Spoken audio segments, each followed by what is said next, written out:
وزیر اعظم شہباز شریف اور متحدہ عرب امارات کے صدر محمد بن زائد ال نہیان کی ملاقات۔ Army chief general Asim Munir بھی شریک۔ دونوں ممالک کے درمیان تعاون کے فروغ پر تبادلہ خیال، باہمی مفادات کی تکمیل کے لاہ عمل اور تعلقات کی مضبوطی پر گفتگو کی گئی۔ اقتصادی، تجارتی ترقی اور دیگر شعبوں میں اشتراک و تعاون پر بات چیت۔ شہباز شریف کی متحدہ عرب امارات کے نائب صدر، وزیر اعظم اور دبئی کے فرمانروا شیخ محمد بن راشد ال مکتوم سے ملاقات۔ وزیر اعظم شہباز شریف نے دبئی کی ترقی کو یو اے ای کی دور اندیش قیادت کا ثبوت قرار دیا۔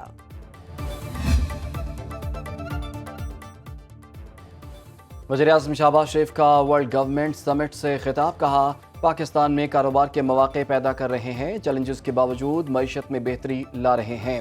سمٹ انسانیت کے مستقبل کو درپیش چیلنجز اور مواقع پر اجتماعی غور و فکر کا فورم ہے۔ دبئی مستقبل کا معاشی مرکز ہے۔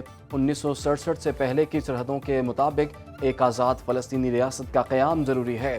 وزیر اعظم شہباز شریف کا متحدہ عرب امارات کا 2 روزہ دورہ، دبئی میں عالمی کاروباری اداروں کے حکام سے ملاقاتیں۔ شہباز شریف نے امریکی سرمایہ کار جنٹری بیچ کو پاکستان میں انویسٹمنٹ کے مواقع سے آگاہ کیا۔ شہباز شریف نے ڈی پی ورلڈ کے وفد سے بھی ملاقات کی۔ وزیر اعظم اور بوسنیا اینڈ ہرزیگووینا کے چیئرپرسن برائے صدارت کی بھی ملاقات۔ ترک صدر 2 روزہ دورے پر کل پاکستان پہنچیں گے۔ صدر آصف زرداری اور وزیر اعظم شہباز شریف سے ملاقاتیں شیڈیول۔ وزیر اعظم شہباز شریف اور صدر ایردوان پاک ترک اعلیٰ سطحی اسٹریٹجک کوآپریشن کونسل کے 7ویں اجلاس کی مشترکہ صدارت کریں گے۔ اعلیٰ سطح کا وفد بھی معزز مہمان کے ساتھ پاکستان آئے گا۔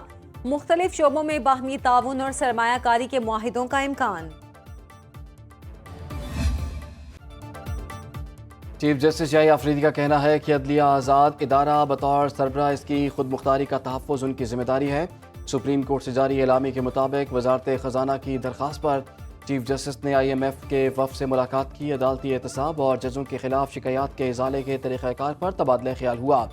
چیف جسٹس نے عدلیہ کی مضبوطی اور منصفانہ احتسابی عمل کی اہمیت پر زور دیا۔ آئی ایم ایف وفد نے قانونی اور ادارہ جاتی استحکام کو برقرار رکھنے میں عدلیہ کے کردار کو سراہا۔ گورننس اور احتساب کو مضبوط بنانے کے لیے جاری اصلاحات کی تعریف کی۔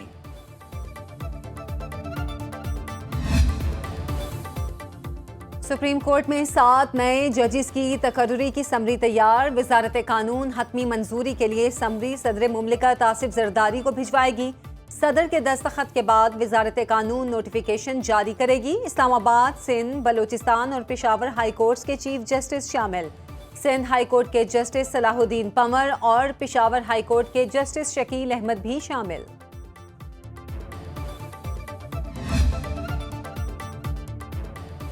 جسٹس جمال مندوخیل نے کہا کہ کسی عام شہری کے گھر گھسنا بھی جرم ہے۔ جسٹس حسن اظہر رضوی کے ملٹری کورٹس میں سویلین ٹرائل کیس کی سماعت کے دوران ریمارکس، کہا آج کل جلاؤ گھراؤ اور توڑ پھوڑ کرنا فیشن بن چکا ہے۔ کیا دنیا میں کہیں کور کمانڈرز ہاؤسز پر حملے ہوئے ہیں؟ 9 مئی واقعات میں ایک گھر میں گھس کر ٹی وی اسکرینوں پر ڈنڈے مارے گئے۔ شام میں بھی یہی کچھ ہوا، لوٹ مار کی گئی۔ یہ کلچر بن چکا ہے۔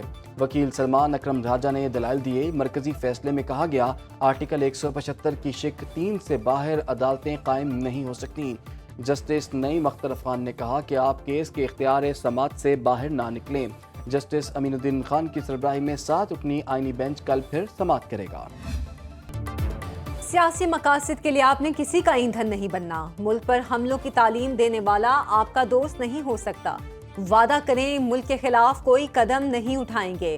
وزیر اعلیٰ پنجاب مریم نواز کا لاہور میں جشن اسٹیم کی تقریب سے خطاب، کہا کوئی کہے پیٹرول بم چلا دو، آگ لگا دو، مار دو تو آپ نے ساتھ نہیں دینا۔ گالم گلوچ کرنے والوں نے 4 سال ایک دھیلے کا کام نہیں کیا۔ وزیر اعلیٰ خیبر پختونخوا علی امین گنڈاپور نے مجھ پر ذاتی حملہ کیا۔ خیبر پختونخوا کے بچے اسکالرشپ اور لیپ ٹاپ کے لیے مجھے اپروچ کر رہے ہیں۔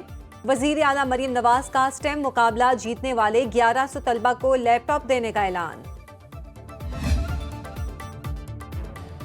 خیبر پختونخوا کو سینٹ میں 1 سال سے نمائندگی نہیں دی گئی۔ انصاف دینے والے ادارے کمزور ہو جائیں تو ملک ترقی نہیں کرتا۔ Opposition leader Saint Shibli Faraz کی میڈیا سے گفتگو، بولے پروسیس غلط ہو تو تعیناتیاں کیسے ٹھیک ہوں گی؟ پارلیمنٹ میں عوام کے مسترد کیے ہوئے لوگ بیٹھے ہیں۔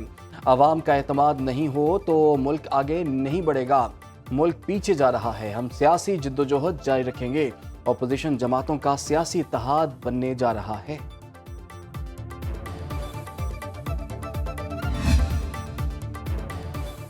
پی ٹی آئی نے انٹرا پارٹی انتخابات کیس میں ایک بار پھر مہلت مانگ لی۔ چیف الیکشن کمشنر کی سربراہی میں 3 رکنی کمیشن نے سماعت کی۔ چیئرمین تحریک انصاف بیرسٹر گوہر نے مزید وقت دینے کی استدعا کی۔ کہا درخواست گزار کے دلائل پہلے سن لیں، بعد میں ہم تفصیل سے دلائل دیں گے، تب تک ہمیں دستاویزات بھی مل جائیں گی۔ الیکشن کمیشن نے سماعت 4 مارچ تک ملتوی کر دی۔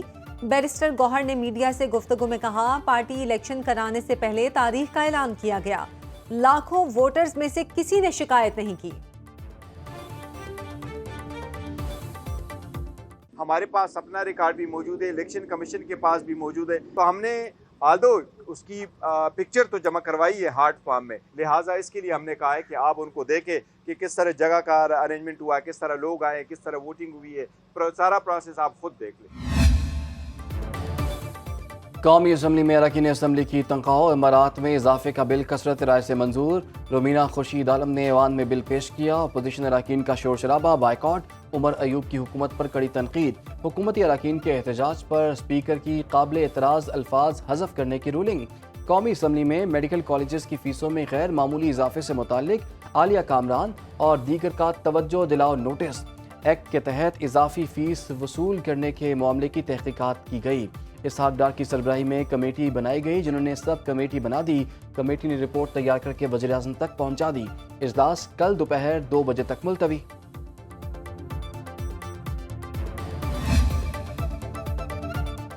امن معاہدے کے تحت امدادی سامان لے کر 150 گاڑیوں پر مشتمل ایک اور قافلہ پشاور سے ٹل روانہ۔ سامان میں گیس سلنڈر، سبزیاں اور غذائی اجناس شامل۔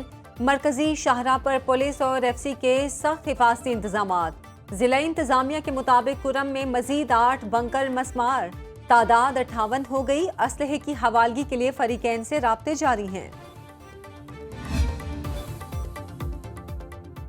اسٹاک مارکیٹ میں تیزی کا دوسرا روز، 1632 پوائنٹس کا بڑا اضافہ۔ 100 انڈیکس 1,13,000 پوائنٹ سے تجاوز کر گیا۔ 173 ارب روپے کا منافع۔ کاروباری حجم 48 کروڑ 70 لاکھ حصص رہا۔ مارکیٹ میں 30 ارب روپے کا کاروبار ہوا۔ گولڈ مارکیٹ میں سونا مزید 100 روپے مہنگا، 3,03,100 روپے کی بلند ترین سطح پر پہنچ گیا۔ کرنسی مارکیٹ میں روپے کی قدر مستحکم رہی۔ انٹر بینک میں ڈالر 5 پیسے سستا 279 روپے 17 پیسے کا ہو گیا۔ سینٹ کی قائمہ کمیٹی برائے خارجہ امور کا اجلاس۔ دفتر خارجہ حکام کی بریفنگ۔ لیبیا میں کشتی حادثہ 8 فروری کو ہوا۔ 73 افراد کے سوار ہونے کی اطلاعات ہیں۔ حادثے میں 2 پاکستانی شہری زندہ بچ گئے۔ زندہ بچ جانے والوں نے بتایا کہ 73 پاکستانی اور 10 بنگلہ دیشی کشتی میں سوار تھے۔ وزیر اعظم شہباز شریف کا جاں بحق افراد کے لواحقین سے اظہار تعزیت۔ متعلقہ حکام سے واقعے کی رپورٹ طلب۔ وزارت خارجہ حکام کو جاں بحق پاکستانیوں کی شناخت جلد مکمل کرنے اور متاثرہ افراد کو ہر ممکن امداد فراہمی کی اور نامور اداکار قاضی واجد کو مداحوں سے بچھڑے 7 برس بیت گئے۔ بطور چائلڈ سٹار کریئر کا آغاز کیا۔ 5 سے زائد ٹی وی ڈراموں میں فن کا لوہا منوایا۔ ہر کردار میں حقیقت کا رنگ بھرنا قاضی واجد کی پہچان بنا۔ ڈرامہ خدا کی بستی سے شہرت کی بلندیوں کو چھوا۔ فنی خدمات پر تمغہ حسن کارکردگی سے نوازا گیا۔